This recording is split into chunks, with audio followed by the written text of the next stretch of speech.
So everything is okay with you, grade 9? Yes, thank you. That's awesome. I believe there's a problem today with Microsoft Teams because it refuses to just save the record. Strange. Alright, grade 9, I believe we have already spoken about the Earthquake civilization, and today we are continuing with the same topic about the Earthquake civilization.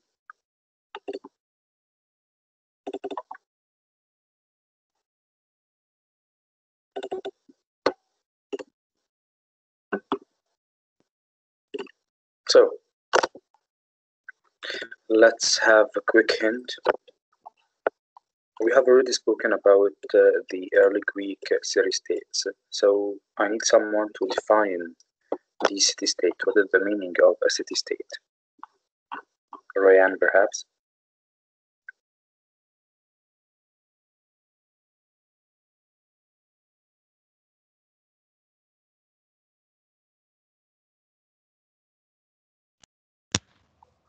I answer, teacher, or you want another? Okay, Abdurrahman. A city that after time becomes a state has its own government.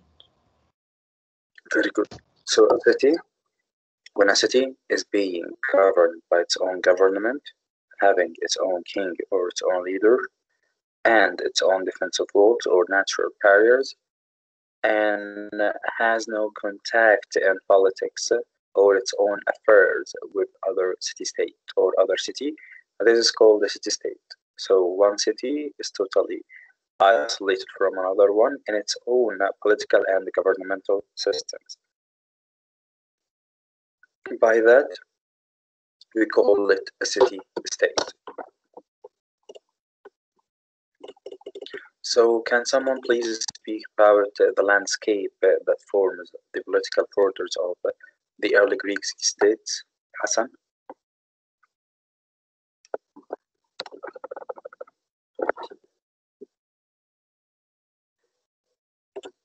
Yes, teacher. Yeah. What do you know about the landscape that forms the political borders among the early Greek city-states? What is the meaning of landscape? Landscape. Yeah. Doesn't. Landscape means natural barriers, the geographical features of that land. So we're speaking about the geographical feature that forms the political borders. Borders mean lines among city-states. So what about these borders? When we speak about these borders that form the natural barriers or the political borders among the Greek city-states, we must mention two natural barriers. The first one is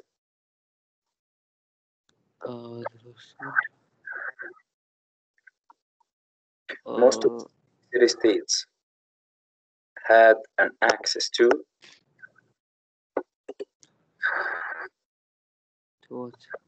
water. Nice. So we have the first landscape that forms is the natural barriers by the water. We have two seas, the Eurasian Sea and the Mediterranean Sea. And what about on land? On land, there was another natural barrier. What was it? On land? Yes.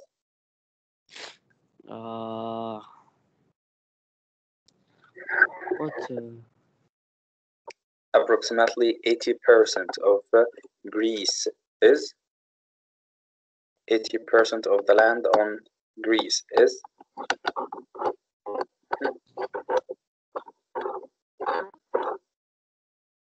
lakes, sea, mountains, Sahara. Mountains. Mountains. So most of the land in Greece is mountains. Approximately 80%, guys.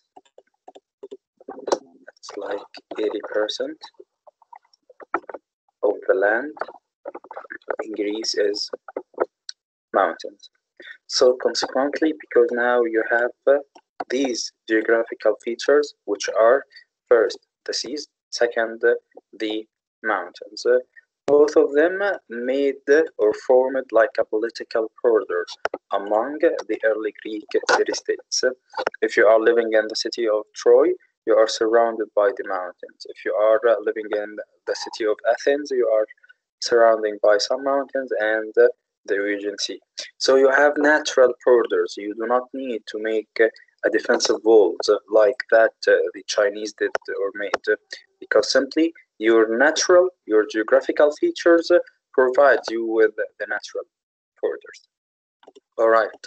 So when we speak about living by the sea, how did living by the sea benefited the early Greek civilization?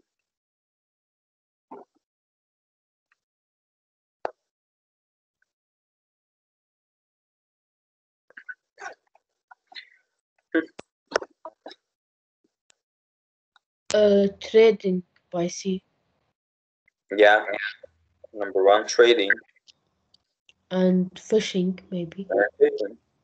So when you have an access to water passages and the formation of water, this will provide you with two very important points. The first important point is fishing, providing you with food that you need. And what else? Perhaps some stones that we can find in sea also. So this will make you rich. What else? By living by the sea, you will have access to build some ships, boats, and using these transforming transporting devices like the ships, you will be able to have connection with other people across the sea. And that's exactly what the early Greek did. They had access to the Aegean Sea and the Mediterranean Sea. Consequently, they started to have trading with the outer civilization, like both the Egyptian and the Mesopotamian civilization. Later, they started traveling and trading with the people living on the island of Sicily, and later they went to Italy. So, living by the sea benefited them greatly by having access to fish and fishing from it. Number two, having access to outer civilization that benefited them greatly as they started trading with them. That's number one. And number two, they started to have also their technology and they adapted their language and their alphabet. Like the Phoenicians and the Mesopotamian civilization, they adapted their written language and then they modified it until it came to us like our English nowadays. It was adapted from the early Greek, and the Greek took it from the Phoenicians. Later, they also started knowing how to make and manufacture iron from the Hittites in the Mesopotamian civilization also.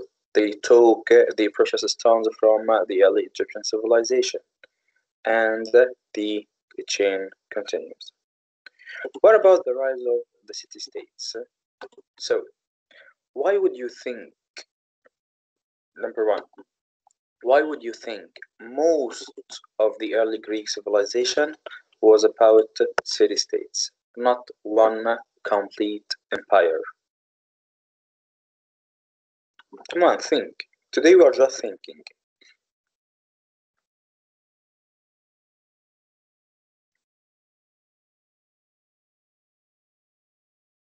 Let's see, for example, Salman Suilam.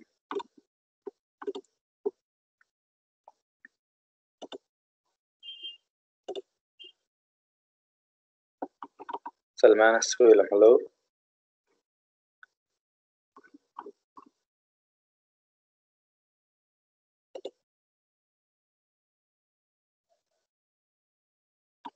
Don't make me kick anyone out, guys.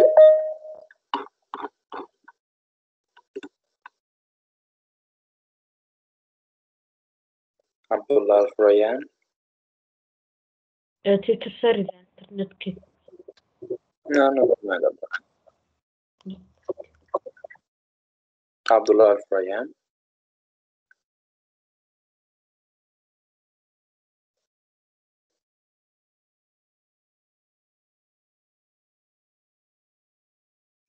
Abdullah Al-Haydari. Please, please, please fix your mic, all of you. Okay, it's kind of boring to just speak to myself. Abdul Mohsen Al-Ataibi.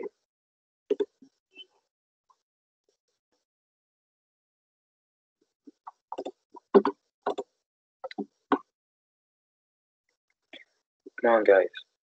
Ahmad Al-Wadai, do you have a mic?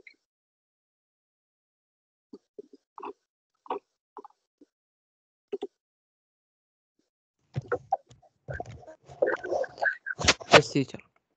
Yeah, okay, Ahmad. So if I ask you, Ahmad, why do you think the early Greek civilization was about city-states, not one complete empire? Why do you think that? Just give me your opinion, whether it's right or wrong. I think it's right, teacher. Yeah, it's right. They were city-states. The question here is why? So just think and tell me, why do you think they were city-states?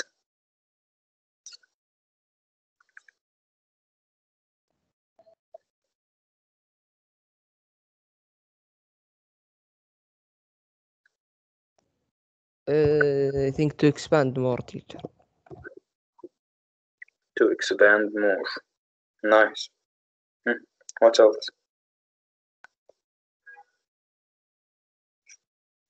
What, teacher? What else? I don't know, teacher. I'll do this. Okay, just think, guys. All of us now, let's imagine that we are having an outer look for the early Greek civilization. So we are looking now from beyond. Okay, the civilization is in front of us now. We studied that most of them they were city-states, like the city of Sparta and the city of Athens. The Dorians started to invade Macedonia, and they started making city-states. So there was invasion. The Dorians came and then started to invade. So if they started to invade, why didn't they make one empire? That's a question, right? So invasion happened. Why the invasion did not continue?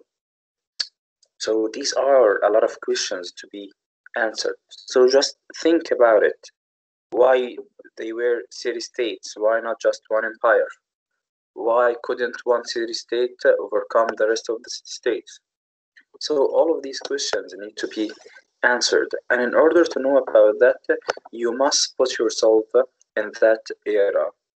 Just imagine if you are now living in that era. And with the Greek people, we had a lot of many of the city-states.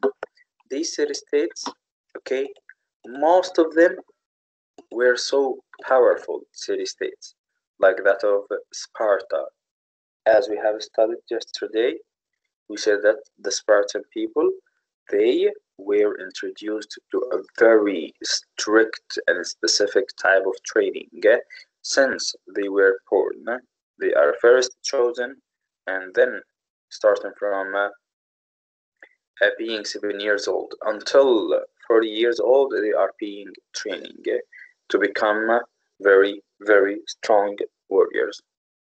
So why wouldn't a city like that overcome other cities and combine all of them under one control, under one empire?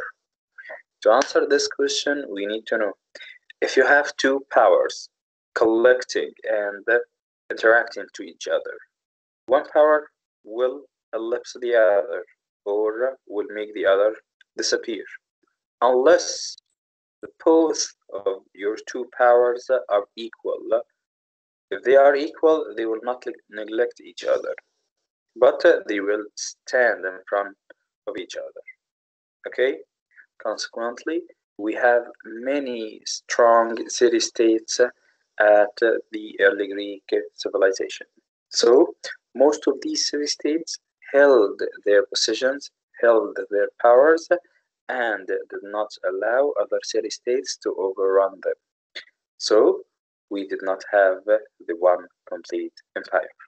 Besides, we have already spoken about the natural barriers, and we said that the natural barriers played an important role in the process of keeping the city-states isolated, because you have the landscape that formed the political border, you have the natural barriers, so it was difficult for some city-states to go and invade another one.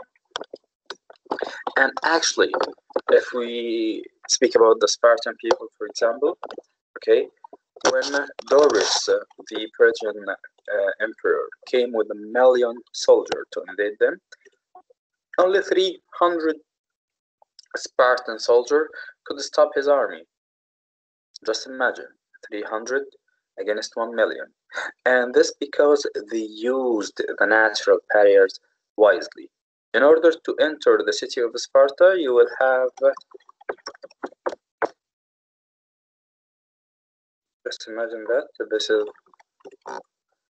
the city of Sparta is here in that place, and the army came from here, so they will have to march this place in order to be able to get there, because all of this land, all of this place, all of it here is mountains, so it's impossible to move your army here. So the only place, and this is C, let's make it, and this was C. So there was a very thin road that the army must march in order to be able to get to the city of Sparta. All right, and here in this place there was another natural barrier that shortened the enter. So in order to enter, all the soldiers will have to pass through that very thin place, this place here.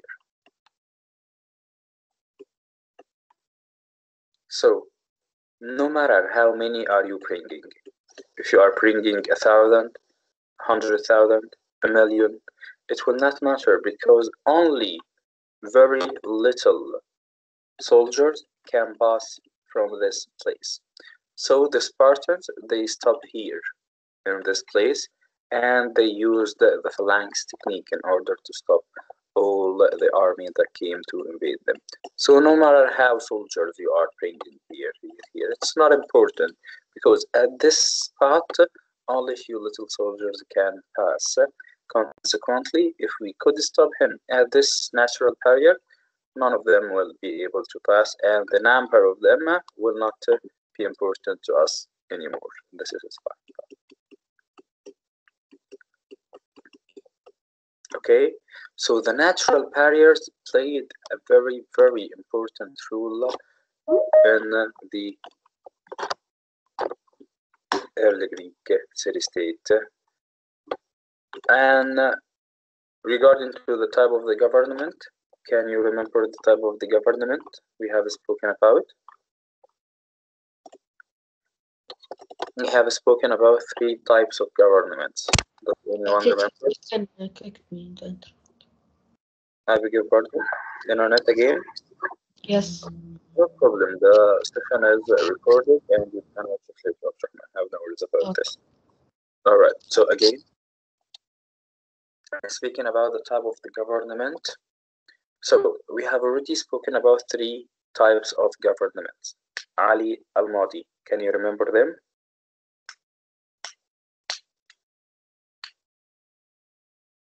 Ali Nawab Al-Mahdi.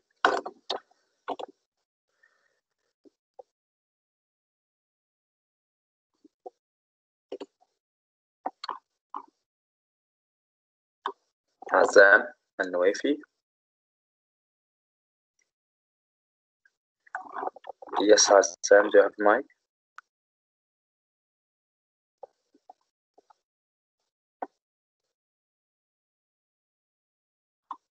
I think you don't. All right, so we have already spoken about 3 types of government, and this was according to that who held the power of money. If the power of money and wealth was centered around the king or queen, then we will have the first type of government, which is the monarchy. The second type, the aristocracy, when the power of wealth and money will be in the hands of the noble landowners. This will provide us a type of government which is called aristocracy. And when the power of money become with the middle level of the society, which are the peasant farmers, the artisans, the merchants, the traders, all of these people, when they have access to money, then we have the oligarchy.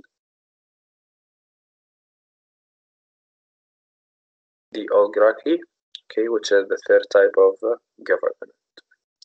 Later on, we spoke about the ways of war that shaped early Greece, and we spoke about one technique that they used, which is phalanx technique.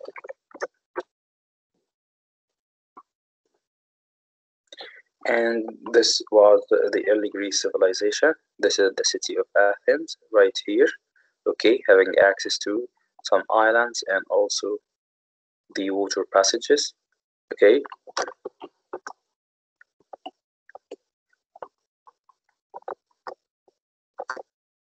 See here, guys, this is Athens, okay, in that small place, okay. So in that place here, natural barrier, sea, and also some mountains. Here you have granite also, okay, on a very tight water passage. Here is Macedonia. Here is Sparta, surrounded by the water from here, and here we have the mountains. Olympia, where Olympus, or Mountain Olympus is, the highest mountain in early Greek civilization. So most of the city-states here in that place was naturally isolated from other city-states, which played an important role to keep them isolated. This is one view of them nowadays. And here the three types of government that we have spoken about. The monarchy, aristocracy, and oligarchy.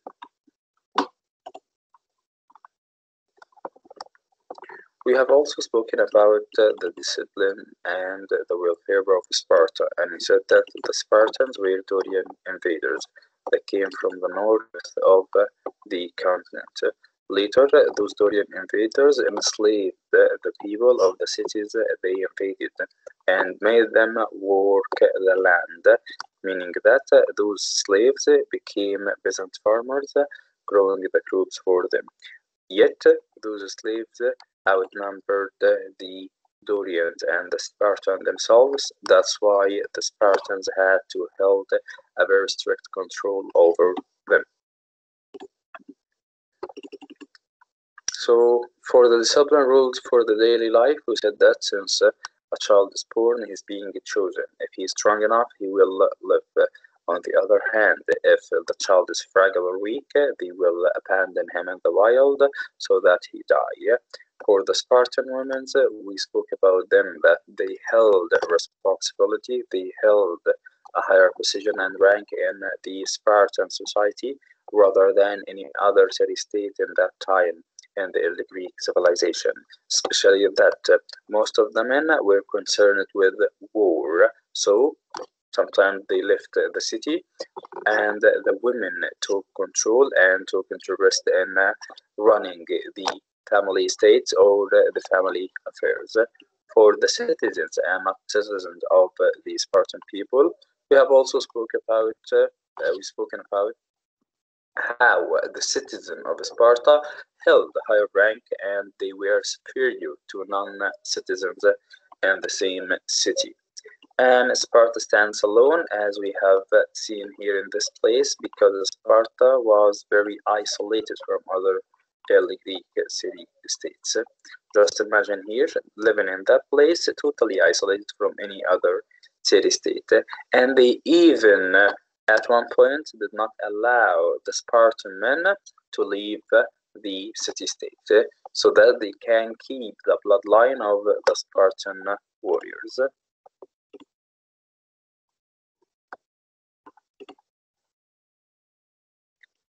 And this is one of the arts.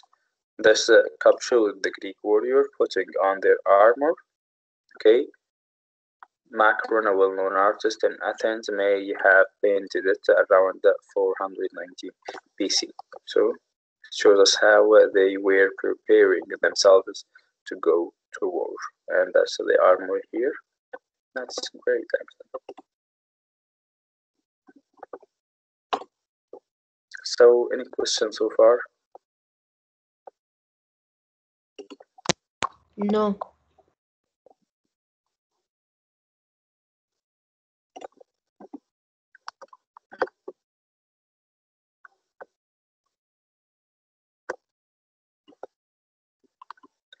Okay, so today we're not having anything new. Okay, it was just a revision so that we do not forget what we have already studied.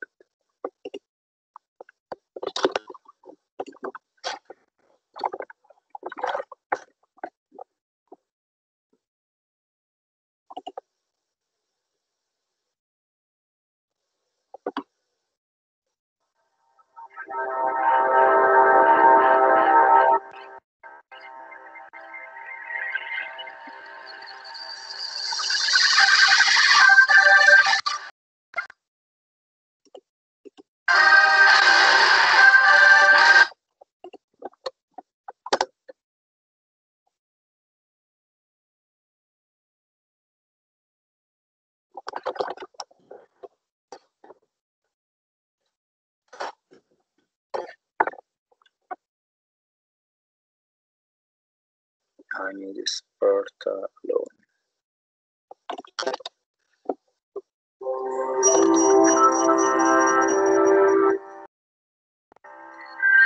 In ancient Greece, violent internal conflict between border neighbors and war with foreign invaders was a way of life, and Greeks were considered premier warriors. Most Greek city-states surrounded themselves with massive defensive walls for added protection. Sparta, in its prime, was a different story, finding walls unnecessary when it had an army of the most feared warriors in the ancient world. So what was Sparta doing differently than everyone else to produce such fierce soldiers? To answer that question, we turn to the written accounts of that time. There are no surviving written accounts from Spartans themselves, as it was forbidden for Spartans to keep records. So we have to rely on those of non-Spartan ancient historians, like Herodotus, Thucydides, and Plutarch. These stories may be embellished and depict Sparta at the apex of its power, so take them with a grain of salt. For Spartans, the purpose for their existence was simple: to serve Sparta. On the day of their birth, elder Spartan leaders examined every newborn. The strong, healthy babies were considered capable of fulfilling this purpose, and the others may have been left on Mount Taygetus to die.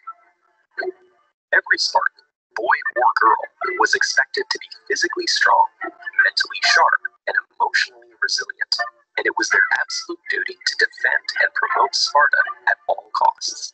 So in the first years of their lives, children were raised to understand that their loyalty belonged first to Sparta, and then to family. This mindset probably made it easier for the Spartan boys, who upon turning 7 were sent to the Agora, a place with one main purpose: to turn a boy into a Spartan warrior through 13 years of relentless, harsh, and often brutal training. The Spartans prized physical perfection above all else, and so the students spent a great deal of their time learning how to fight. To ensure resilience in battle, boys were encouraged to fight among themselves, and bullying, unlike today, was acceptable. In order to better prepare the boys for the conditions of war, the boys were poorly fed, sometimes even going days without eating. They also were given little in the way of clothing, so that they could learn to deal with different temperatures. Spartan boys were encouraged to steal in order to survive, but if they were caught, they would be disciplined, not because they stole, but because they were caught in the act. During the annual contest of endurance in a religious ritual known as the Diamastigosis, teenage boys were whipped in front of an altar at the sanctuary of Artemis Orthia. It was common for boys to die on the altar of the goddess. Fortunately, not everything was as brutal as that. Young Spartans were also taught how to read, write, and dance, which taught them graceful control of their movements and helped them in combat. While the responsibilities for the girls of Sparta were different, the high standards of excellence and expectation to serve Sparta with their lives remained the same. Spartan girls lived at home with their mothers as they attended school. Their curriculum included the arts, music, dance, reading, and writing. And to stay in peak physical condition, they learned a variety of sports, such as discus, javelin, and horseback riding. In Sparta, it was believed that only strong and capable women could bear children that would one day become strong and capable warriors. To all Spartans, men and women, perhaps the most important lesson from Spartan school was allegiance to Sparta. To die for their city-state was seen as the completion of one's duty to Sparta. Upon their death, only men who died in battle and women who died in childbirth were given tombstones. In the eyes of their countrymen, both died so that Sparta could live.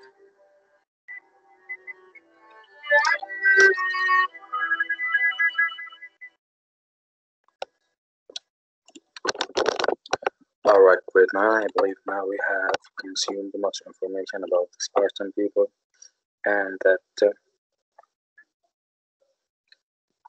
Okay. Any questions so far about what we have studied? No, thank you. Okay. That's gonna be it for today, and have a great day. Okay, thank you. You're very welcome.